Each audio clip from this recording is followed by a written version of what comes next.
আরেকজনের প্রয়োজন পূরণের প্রতি আমি বেশি মনোযোগী হব, স্বাভাবিক। কারণ এই লাভটা তো সবাই বুঝে যে একের চেয়ে দুই বেশি। একটা বাচ্চাকেও যদি আপনি এক হাতে একটা চকলেট দেন আর এক হাতে দুইটা চকলেট দেন, আর যদি বলেন যে কোনটা নিবা, একদম ছোট বাচ্চা যে ধরতে পারে সেও কিন্তু একটার বদলে দুইটা নিবে, কারণ সে বুঝে যে একটার চেয়ে দুইটা উত্তম, একটার চেয়ে দুইটা বেশি। একটার চেয়ে যে দুইটা বেশি, দুইটার চেয়ে চারটা বেশি, এটা বোঝার জন্য তো দার্শনিক হওয়ার দরকার নেই, অনেক বড় গবেষক হওয়ার দরকার নেই। এটা একটা মানুষের সাধারণ জ্ঞান, কমন সেন্স থাকাই যথেষ্ট। সেই সূত্র থেকেই আমি যখন এই কথা বুঝবো যে আমি যতটুকু সময় বা যতটুকু কাজ আমি আমার নিজের প্রয়োজন পূরণের জন্য করব, সেটার দ্বারা যেরকম আমার প্রয়োজন পূরণ হবে, আমি যদি আরেকজনের কোনো একটা প্রয়োজন পূরণ করার জন্য সময় দেই, শ্রম দেই, মেধা দেই, তাহলে সেটাও আলটিমেটলি আমারই কাজে আসবে। এবং যেই সময়টুকু আমি আমার প্রয়োজন পূরণের জন্য দিলাম, সেই সময়টুকু আমার জন্য যতটা ফ্রুটফুল হবে, আরেকজনের জন্য আমি যে সময়টুকু দিলাম নিঃস্বার্থভাবে, সেটা আমারই জন্য তার চেয়ে আরো বেশি ফ্রুটফুল হবে। এই শিক্ষাটা, এটা একটা খুব মৌলিক শিক্ষা ইসলামের, রাসূল সাল্লাল্লাহু আলাইহি ওয়াসাল্লামের জীবনের, সিরাতুন নবীর। এবং এটাই বিভিন্ন ভাবে বিভিন্ন ক্ষেত্রে এটা বিধান আকারে ইসলামের মধ্যে বিধিবদ্ধ হয়েছে এবং এটার প্রতি মানুষকে উদ্বুদ্ধ করা হয়েছে, উৎসাহিত করা হয়েছে। এর জন্য নানাভাবে ইনকারেজ করা হয়েছে, পুরস্কারের ঘোষণা দেওয়া হয়েছে কোরআন এবং হাদিস জুড়ে, যে তোমরা শুধু নিজের প্রয়োজন পূরণের দিকেই মনোনিবেশ করো না, বরং তুমি আরেকজনের প্রয়োজন পূরণের জন্য চেষ্টা করো, সেটা হবে তোমার জন্য সর্বোত্তম পন্থা। আমরা জানি যে আজকে 1 মে, এই 1 মে এটা শ্রমিক দিবস হিসেবে সারা পৃথিবী জুড়ে উদযাপিত হয় বহুদিন ধরে, 1886 সালের শিকাগোর ঘটনাকে কেন্দ্র করে। এই যে শ্রমিক দিবস, শুধু শ্রমিক দিবসের মূল প্রসঙ্গ না, প্রসঙ্গটা হলো শ্রমিকের অধিকার, যে মানুষ শ্রমিকের সাথে যেন তার সাথে তার অধিকারের প্রাপ্তিটা তাকে দিয়ে দেয়, তার সাথে যেন সম্মানজনক আচরণটুকু করে একজন মানুষ। যাদের অধীনে কোনো শ্রমিক থাকবে, সে যেন তার শ্রমিকের সাথে ইনসাফের আচরণ করে। ইনসাফের আচরণ করাটা, এটা হলো ইসলামের ন্যূনতম ডিমান্ড। একেবারে সর্বনিম্ন স্তর হলো তার সাথে ইনসাফ করতে হবে। ইসলাম উৎসাহিত করেছে শুধু ইনসাফ নয়, বরং তার সাথে তুমি পারলে সমতার আচরণ করো।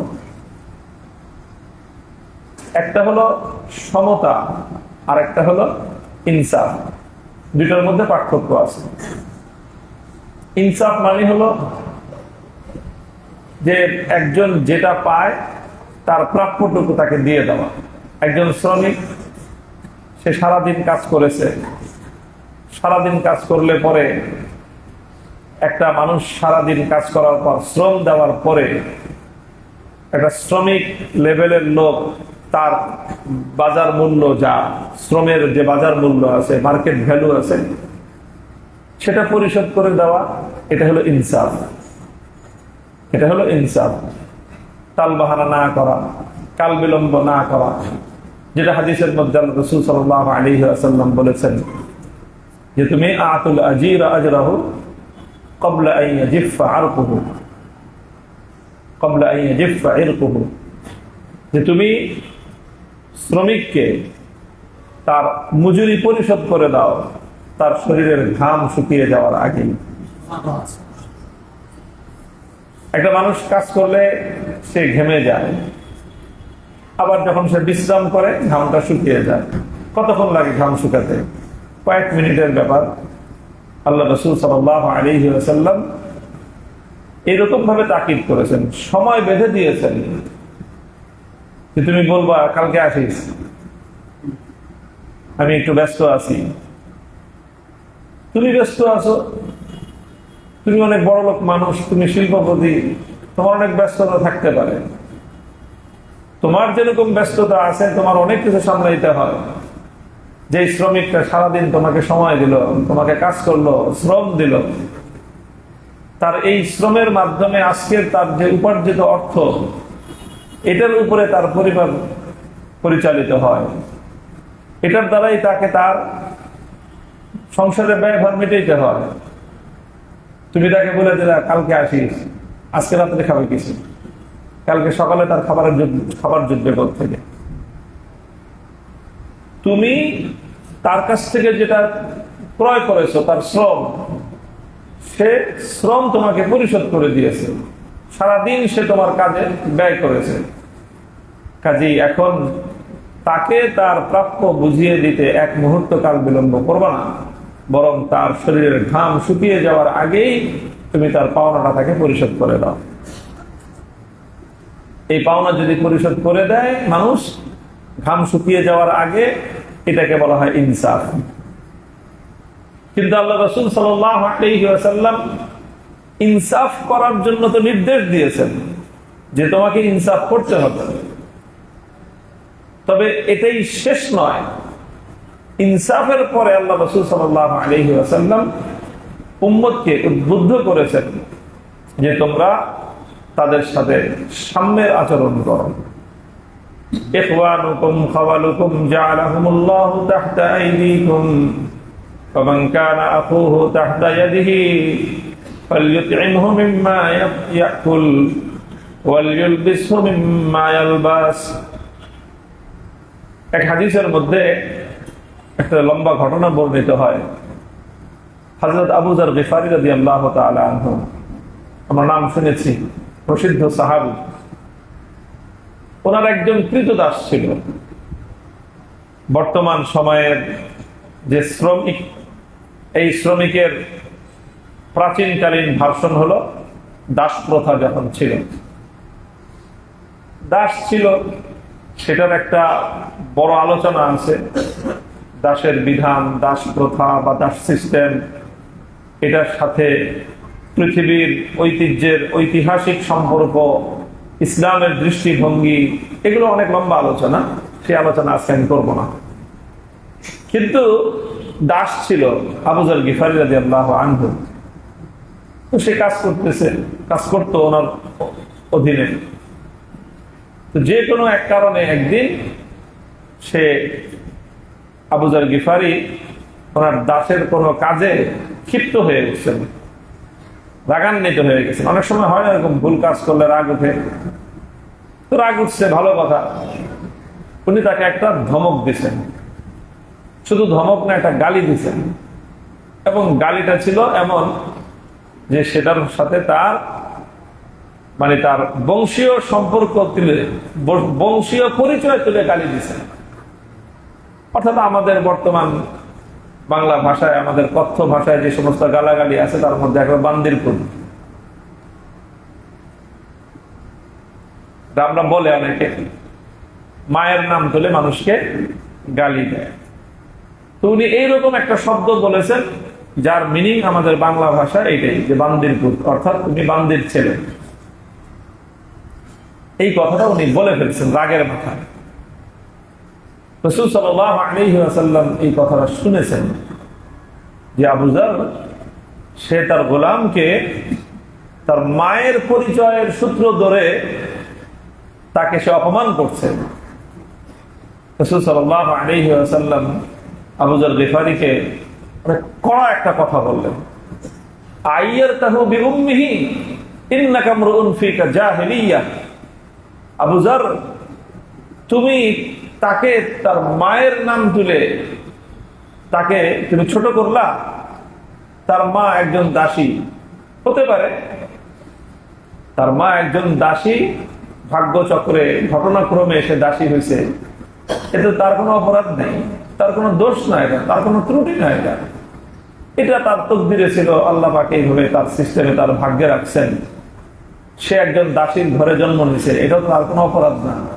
আল্লাহ তাকে ওই গর্ভে জন্ম দিয়েছেন। আর আল্লাহ তোমার উপর রহম করেছেন, তোমাকে নিয়ামত দিয়েছেন যে তোমাকে একজন মুক্ত নারীর গর্ভে তোমাকে জন্ম দিয়েছেন। এটা তোমার কোনো ক্রেডিট না, তোমার কোনো ক্রেডিট না। এটা সে দাসীর ঘরে জন্ম নিয়েছে, এটা যেরকম তার কোনো অপরাধ না। তুমি একজন মুক্ত নারীর গর্ভে জন্ম নিয়েছো, এটা তোমার কোনো ক্রেডিট না। একজন গরিবের ঘরে জন্ম নিয়েছে, এটা তার কোনো অপরাধ না। তুমি বড় লোকের ঘরে জন্ম নিয়েছো, এটা তোমার নিজের কোনো ক্রেডিট না, তোমার নিজের কোনো অবদান এটা না। এটা সম্পূর্ণ আল্লাহ পাকের দান। তুমি সেটা নিয়ে তাকে গালি দিচ্ছ, অপমান করতেছ, তুমি তাকে লজ্জা দিচ্ছ। এরপর আল্লাহ বড় একটা কথা বললেন, ইন্নাকা আমরুন ফীকা জাহিলিয়াহ। আবু যর, কালেমা পড়ছো কিন্তু এখনো মুসলমান হতে পারো নাই। তুমি তো ইসলাম বুঝো নাই, তোমার মধ্যে এখনো সেই জাহেলি যুগের, সেই কুফরি যুগের সেই বর্বরতা এখনো তোমার অন্তরের মধ্যে রয়ে গেছে। বুখারী শরীফের হাদিস, ইন্নাকা আমরুন ফীকা জাহিলিয়াতুন। আবু যর, তুমি কালেমা পড়ছো ঠিক, নামাজ পড়ো ঠিক, কিন্তু তুমি এখনো সত্যিকার অর্থে মুসলমান হইতে পারো নাই, তুমি এখনো জাহেলিয়াত থেকে বের হয়ে আসতে পারো নাই। আল্লাহ নবী সতর্ক করে দিলেন। আল্লাহু আকবার। আল্লাহ নবীর সাহাবীগণ, তাদেরকে আল্লাহ পাক রব্বুল আলামিন এমন এক সৌন্দর্য এবং এমন এক মাহাত্ম্য দিয়েছিলেন যে ওনাদেরকে একটা বিষয়ে একবার সতর্ক করলে জীবনের জন্য সতর্ক হয়ে যেত। একজনের দ্বারা একবার একটা ভুল হয়েছে, নবীজি একবার সতর্ক করে দিয়েছেন, জীবনের তরে আর কোনোদিন সেই ভুল ওনারা করতেন না। এটা ছিল তাদের মধ্যে সবচেয়ে বড় গুণ, বৈশিষ্ট্য সাহাবীদের। আমাদেরকে তো সকালে একবার বললে বিকেলে আবার ভুল করি, ওই ভুলটাই আবার 2 দিন পরে করি, আবার ধরলে মনে ছিল না। আর সাহাবীদের বৈশিষ্ট্য এটা দেখা যায় প্রায় সকল সাহাবীর জীবনে। মানুষ হিসেবে কখনো ভুল করছেন, কখনো ভুল করেছেন, কিন্তু বলার পর ওনারা এমন ভাবে সংশোধন হয়ে যেতেন, জীবনের তরে সেই ভুল আর তাদের দ্বারা হতো না। আবু যর গিফারি এই কারেকশনটা নিলেন, তিনি বললেন, ঠিকই তো, আমি এত জঘন্য একটা কাজ করলাম, আল্লাহর নবী আমাকে এত বড় কথা বললেন, আমি এই কালেমা পড়ছি, এত কষ্ট করে কালেমা কবুল করছি, এত ত্যাগ আর কোরবানি স্বীকার করে, এত জুলুম, এত অত্যাচার সহ্য করে আমি এই কালেমা গ্রহণ করছি, আর আল্লাহর নবী আমাকে বললেন যে আবু যর, তুমি কালেমা পড়ছো কিন্তু মুসলমান হতে পারো নাই, এত বড় কথা। আমি নিজেকে শুদ্ধ করে নেব, আমি নিজেকে পরিবর্তন করে ফেলব। আবু যর নিজেকে পরিবর্তন করলেন, আর কোনোদিন আমি আমার এই অধীনস্থ, এই যে দাস দাসী আছে, এদের সাথে কেমন আচরণ করব, আল্লাহ নবী সেটাও বলে দিলেন। ইখওয়ানুকুম খাওয়ালুকুম জাআলাহুমুল্লাহু তাহতা আইদিকুম ফামান কানা আখুহু তাহতা ইয়াদিহি ফালইউতইমহু মিম্মা ইয়াকুল ওয়ালইউলবিসহু মিম্মা ইয়ালবাস। যে দেখো, এই যে তোমাদের অধীনস্থ যে দাস দাসীরা আছে, শ্রমিক কর্মচারীরা আছে, তারা শুধু তোমাদের অধীনস্থ, তোমাদের চাকরি করে, তুমি তার বস আর সে তোমার কর্মচারী, শুধু সম্পর্ক একটাই না, আরেকটা সম্পর্ক আছে, তারা হলো তোমার ভাই। আল্লাহ নবী বলেন যে তোমার কর্মচারী তোমার ভাই, তোমার দাস তোমার ভাই, তোমার শ্রমিক তোমার ভাই। ভাগ্যের চক্রে আল্লাহ তোমাকে আজকে বস বানাইছেন, তাকে কর্মচারী বানাইছেন। ভাগ্যের চক্রে আল্লাহ পাক রব্বুল আলামিন তোমাকে ধনী বানাইছেন, তাকে গরিব বানাইছেন। এই জন্য এখন সে তোমার অধীনে কাজ করতেছে। সুতরাং আরে এক মায়ের 5 ভাইও তো, এক মায়ের পেটের 5 ভাই কি এক সমান হয়? অনেক ভাই বড়লোক হয়ে যায়, অনেক ভাই গরিব থেকে যায়। এর পরে দেখা যায় যে এখন গরিব ভাই বড়লোক ভাইয়ের অধীনে চাকরি করতেছে। কারণ চাকরি করতেছে দেখে কি সে তার ভাই নাই? আমার অধীনে চাকরি করে আমার ছোট ভাই, তাই বলে কি আমাদের দুইজনের মা ভিন্ন হয়ে গেছে? আমার দুইজনের বাপ ভিন্ন হয়ে গেছে?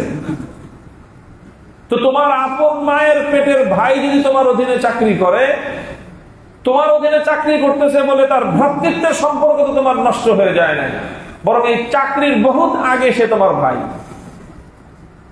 তুমি আর সে জন্মসূত্রে, রক্তের সূত্রে তোমরা ভাই। চাকরি তো 2 দিনের সম্পর্ক। ভাগ্যের ফেরে তুমি বড় লোক, সে গরিব, এই জন্য সে তোমার অধীনে চাকরি করতেছে।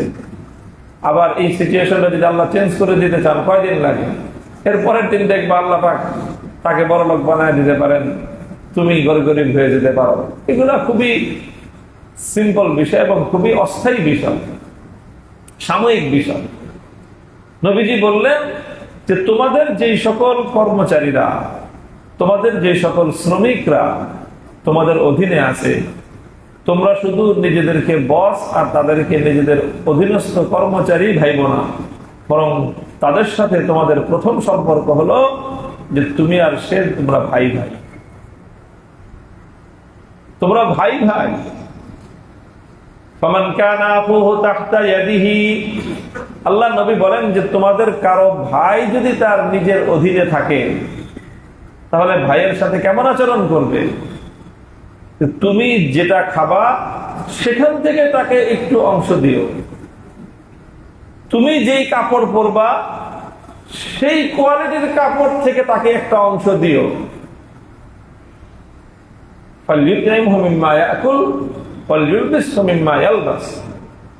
যে তুমি, আমাদের তো সমাজে একটা কালচার, এখন মানুষের মধ্যে ইসলামী সভ্যতা, ইসলামী আখলাক, ইসলামী আচরণ বিধি থেকে আমরা মুসলমান সমাজ এত দূরে সরে গেছি। এখন তো আমাদের সমাজে কর্মচারীদের জন্য আলাদা রান্না তৈরি হয়, আলাদা পাক হয়, মালিকদের জন্য আলাদা পাক, আলাদা রান্না, আর কর্মচারীদের জন্য আলাদা রান্না। এমনকি একই বাড়িতে যারা কাজ করে, বাসা বাড়িতে যারা ঝি, দারোয়ান, ড্রাইভারের চাকরি যারা করে, সেখানেও দেখা যায় এমনকি বাবুর্চি যে রান্না করতেছে, বাড়িওয়ালাদের রান্না আলাদা, বাবুর্চি, দারোয়ান, কাজের বেটি, এদের রান্না আলাদা। হে, আমরা মনে করি যে কালেমা পড়ছি মুসলমান হয়ে গেছি। ভাই, মুসলমান শুধু কালেমা পড়লেই হয় না।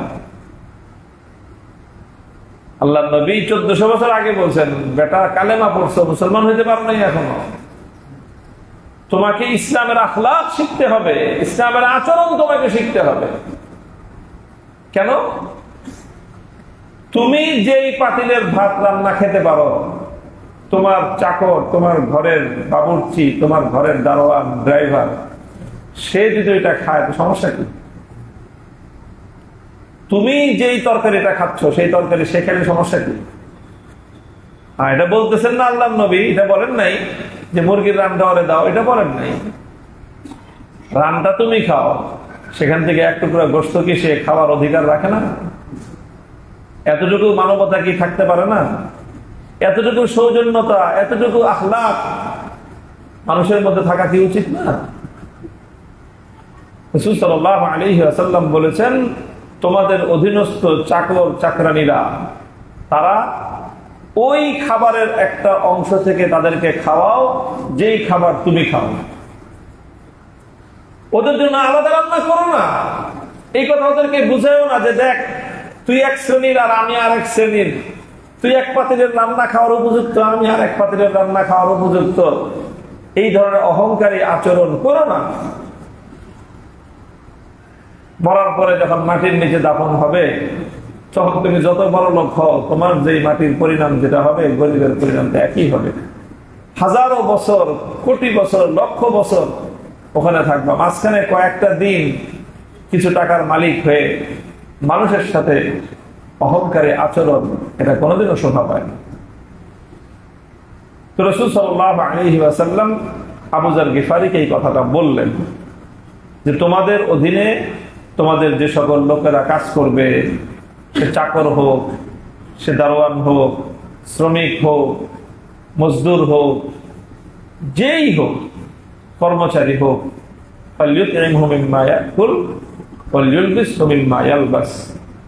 যে তার নিজের খাবারের অংশ থেকে সে যেন একটা অংশ পায়।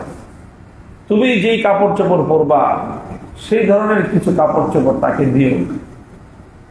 একদিন এক লোক আবু যর গিফারী রাদিয়াল্লাহু তাআলা আনহুকে দেখলেন যে উনি আর ওনার যে গোলাম, ওই গোলাম একসাথে, তাদের শরীরের কাপড়ের ড্রেসটা দেখতে একটা একটা সামঞ্জস্যহীন মনে হচ্ছে। দুই সেট কাপড়, আমরা যে কাপড় চোপড় পরি একটা কাপড়ের মধ্যে একটা সেট আছে। এখন তো আমরা পরি শরীরের নিম্নাঙ্গে একটা পরি, উর্ধ্বাঙ্গে একটা পরি। আপনি কেউ প্যান্ট শার্ট পরেন, কেউ পাঞ্জাবি পাজামা পরি। আরবে তখন মানুষের প্রচলন ছিল চাদর পরতো, উপরে গায়ে চাদর পরতো, নিচে আরেকটা চাদর দিয়ে লুঙ্গি পরতো। এটা ছিল আরবের। এখন আমরা যেটা হজের সময়, এহরামের সময় যেটা পরি, এটাই ছিল আরবের সেখানকার তৎকালীন সময়ের সাধারণ পোশাক। এরকম এটা একটা সেট হয়, একটা জোড়া, উপরেরটা নিচেরটা মিলে। আমাদের যেরকম কমপ্লিট স্যুট পরি, আমরা কমপ্লিট স্যুট যারা বানায়, তো উপরের কোট আর নিচের প্যান্ট তো একই কাপড়ের হতে হয়। দুই কাপড়ের হলে তার স্যুট কমপ্লিট হয় না। আবু যর গিফারী আর ওনার গোলাম দুইজনে দুই সেট কাপড় পরে আছে। কাপড়টা হলো এরকম যে দুইটা সেট উনি ভাঙছেন। ভাইঙ্গা উনি এক সেটের চাদর পরছেন, আর এক সেটের লুঙ্গি পরছেন। আর সেম আবার গোলাম রয়ে দিয়েছেন, ওরে এক সেটের লুঙ্গি দিয়েছেন, আর এক সেটের জামা দিয়েছেন, চাদর দিয়েছেন। এখন যেই দেখে মেয়েটা কি কাম করছেন আপনি, একটা সাদা আর একটা কালা আপনি পড়ছেন, ওরা একটা সাদা আর একটা কালা দিচ্ছেন, এরকম করছেন কেন? আপনি সাদাটা পড়ছেন তো আপনি পুরা সাদাটা পড়েন, তাহলে আপনার সেটটাও পুরা হলো, কালাটা ওরে দেন, তাহলে ওর সেটটাও পুরা হলো। এখন এটা কিরকম দেখা যেতেছে চাপলাস, আপনি অর্ধেক ও অর্ধেক, আবার ও অর্ধেক আপনি অর্ধেক, এটা কি ঘটনাটা কি? আবু যর গিফারী রাদিয়াল্লাহু তাআলা আনহু ব্যাখ্যা দিলেন, ভাই দেখো, আমি দুইটা সেট কাপড় কিনলাম, দুই সেট কাপড় কিনছি, একটা আমার জন্য আর একটা আমার গোলামের জন্য। কাপড় কেনার পরে এখন আমার একটা কনফিউশন হয়ে গেল যে কোনটা বেশি সুন্দর, কোনটা কম সুন্দর। একবার মনে হয় এটা সুন্দর, আরেকবার মনে হয় এটা সুন্দর। একবার মনে হয় এটা বেশি ভালো, আরেকবার মনে হয় এটা বেশি ভালো। এখন আমি চিন্তা করলাম, এখন আমি যেটা নিব, যেই সেটটা আমি নিব, এটা যদি বেশি ভালো হয়, আর যেটা ওরে দিলাম ওটা যদি আসলে কম ভালো হয়, তাহলে তো আচরণটা এমন হলো যে আমি ওর সাথে সাম্যের আচরণ করতে পারলাম না। আল্লাহ নবী যে আমাকে একবার বলছিলেন যে তোমাদের অধীনের চাকর তোমার ভাই, তো ও তো আমার ভাই, আমি আর ওর ভাই ভাই। এখন আমি যদি ভালোটা নেই আর ওকে যদি খারাপটা দেই, তাহলে তো আচরণটা ভ্রাতৃত্বের মতো হলো না। এখন কোনটা যে ওরা দেবো আর কোনটা যে আমি নিব, আমি কনফিউশনে পড়ে গেছি। একবার মনে হয় এটা ভালো, আরেকবার মনে হয় ওইটা ভালো। তো এখন যদি এটা আমি ডিটারমাইন্ড হইতে পারতাম যে এইটাই ভালো, তাহলে ভালোটা ওরে দিয়ে দিতাম। কিন্তু এটা আমি কনফিউশনে থাকার কারণে আমি চিন্তা করলাম যে ঠিক আছে, দুইটার একটা একটু ভালো আর একটা একটু খারাপ হবে, যেটাই হোক। তো ভালোর একটা ওরে দেই, খারাপের একটা ওরে দেই। আমিও খারাপের একটা নেই, ভালোর একটা নেই। তাহলে আমাদের দুইজনের মধ্যে পরিপূর্ণভাবে 50-50 হবে। এখানে আর আমাদের মধ্যে এক চুল পরিমাণ বৈষম্য থাকবে। অর্থাৎ যদি কালাটা ভালো হয়ে থাকে, তো ও কালার অর্ধেক পাইছে, আমিও কালার অর্ধেক পাইছি। আর যদি সাদাটা ভালো হয়ে থাকে, ও সাদার অর্ধেক পাইছে, আমিও সাদার অর্ধেক পাইছি। কাজে আমাদের দুইজনের মধ্যে এক চুল পরিমাণের কোনো বৈষম্য থাকবে না। আমরা এরকম সমতা প্রতিষ্ঠার জন্য আমি এই কাজ করছি। আল্লাহু আকবার। জীবনে একবার আল্লাহ রাসূল সাল্লাল্লাহু আলাইহি ওয়াসাল্লাম বলেছিলেন, ওনাকে সতর্ক করেছিলেন, ইখওয়ানুকুম খাওয়ালুকুম জাআলাহুমুল্লাহু তাহতা আইদিকুম ফামান কানা আখুহু তাহতা ইয়াদিহি ফালইউতি'মহু মিম্মা ইয়াকুল ওয়ালইয়ালবিসহু মিম্মা ইয়ালবাস। তোমাদের চাকর চাকরানী, তোমাদের শ্রমিক মজদুর কর্মচারী যারা তোমাদের অধীনে চাকরি করে কাজ করে তারা তোমাদের ভাই, সুতরাং তোমরা যা খাবে সেখান থেকে তাদেরকে খেতে দিও, তোমরা যা পরিধান করবে সেখান থেকে তাদেরকে পরিধান করিও।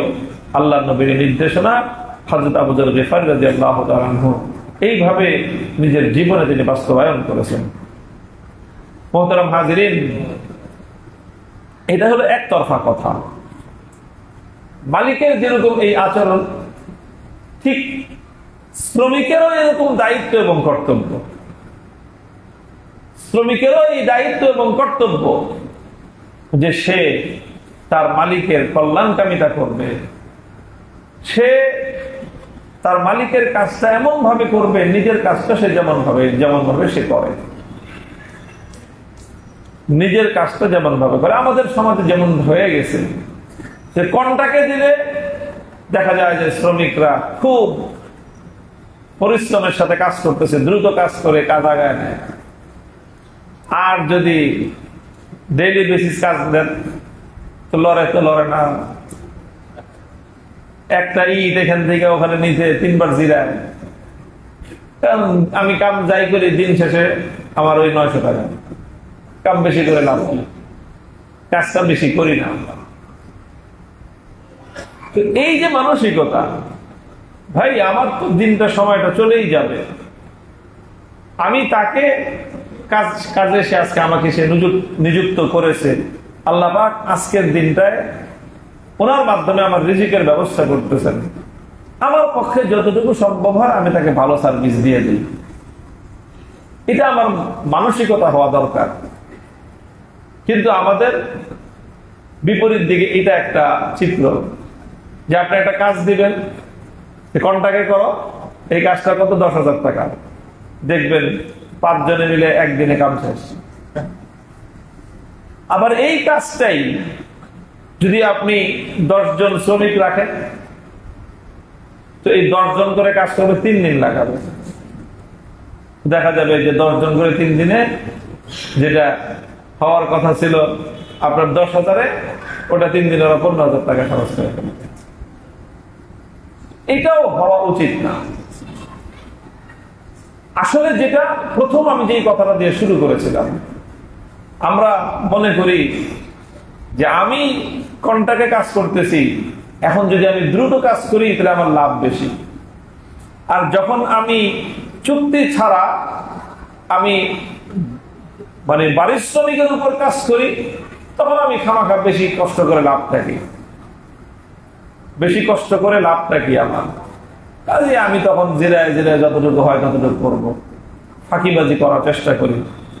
9টার কাজ বাড়ির থেকে নাস্তা করে আসে না, নাস্তাটা নিয়ে আসে এখানে আধা ঘন্টা কাজ করে নাস্তা খাইতে বসে, নাস্তার মধ্যে সময় কাটায় দেয় 1 ঘন্টা 1.5 ঘন্টা। এরপরে ওই যে ওইভাবে কাজ করতেছে, ঢিলামি করতে থাকে, ইচ্ছা করে মানসিকতা থাকে আমাদের যে যেহেতু তুমি আমার চুক্তিতে দাও নাই, কন্ট্রাক্টে দাও নাই, ঠিক আছে আমি ওইভাবেই কাজ করব, দিন শেষে তো আমার 1,000 টাকা আমি পাবো, কাম যাই করি। সেটাতে আমরা মনে করি যে আমি আরেকজনকে ঠকাইলাম, নিজে জিতে গেলাম। এটা আমাদের চিন্তা, এটা আমাদের ধারণা। আল্লাহর কসম, আমি আরেকজনকে ঠকাই নাই, আমি আসলে মূলত নিজের সাথেই নিজে প্রতারণা করেছি, নিজেকে আমি নিজে ঠকিয়েছি। আমার যদি চিন্তা থাকে যে আমি তাকে জিতায় দেই, আমি ঠকে যাই, তাহলে আমি ঠকবো না। আমি বান্দা হয়ে, মানুষ হয়ে যখন চিন্তা করব যে আরেকটা মানুষকে আমি জিতায় দেই, আল্লাহ চিন্তা করবেন যে আমি আমার বান্দারে জিতায় দেই। তো আমি একজন মানুষ আরেকজন মানুষের কতটুকু জিতাতে পারবো, কতটুকু দিতে পারবো, মানুষের সামর্থ্য কতটুকু। আমি যদি আমার সবটুকু আপনাকে দিয়ে দেই কতটুকু হবে, আর আল্লাহ যদি চান যে আল্লাহ আমাকে দিবেন কতটুকু দিতে পারেন। আমরা এই হিসাবটা বুঝি না। আমরা শুধু হিসাবটা বুঝি যে আমি কেন করব এত, তার জন্য করে আমার লাভ কি। আমরা এই বোকামিটা করি, আমরা এটা বুঝি না যে না, আমি আমার জন্য করে আমার যতটুকু লাভ আমি আরেকজনের জন্য যদি করি তাহলে এর চেয়ে বেশি লাভ আল্লাহ আমাকে দিবেন। বুখারী শরীফের হাদিসের কিতাবের মধ্যে একটা ঐতিহাসিক ঘটনা বর্ণিত হয়েছে, আমরা অনেকেই ঘটনাটা শুনেছি, যে দুইজন ব্যক্তি, একজন বৃদ্ধ আর একজন যুবক, তারা দুইজন যে কোনো ভাবে একত্রিত হয়েছে। একত্রিত হয়ে তারা একসাথে শেয়ারে একটা জমি আবাদ করছে। বুড়া আর জুয়ান দুইজনে মিলে একটা জমিতে ফসল ফলাইছে। তাদের মধ্যে চুক্তি হলো যে হাফ হাফ, ফসল যা হবে তুমি অর্ধেক আমি অর্ধেক। এইভাবেই ফসল জমিতে দুইজনে মিলে ফসল ফলাইছে, দুজনে কাজ করছে, দুজন শ্রম দিছে, দুজনেই সবকিছু করছে। করার পরে যখন ফসল পাকছে তো ফসল কাটার দিন আসছে, তো বুড়া জোয়ান দুজনে মিলে এখন ফসল কাটতে আসছে। যে ফসল কেটে দুজনে মিলে ফসল কাটছে, পুরা ফসল কেটে এটাকে আটি বাঁধছে বা এটাকে করছে, তারপরে এটাকে বেঁধে দুই ভাগ ভাগ করছে, সমান সমান দুই ভাগ, যে এইটা হলো তোমার অর্ধেক আর এই হলো আমার অর্ধেক। এখন এইভাবে সব কিছু সমান সমান ভাগ করে দুজন এবার যার যার ফসল তার তার বাড়িতে নেওয়া শুরু করছে। তো একবার বুড়ো তার অংশ থেকে একটা ভাগ মাথায় করে নিয়ে বাড়িতে যায়, আর তখন যুবক মাঠে থাকে। বুড়া ফিরে আসলে এবার যুবক তার ওখান থেকে এক গাঁটটি নিয়ে বাড়িতে যায়, রেখে আসে।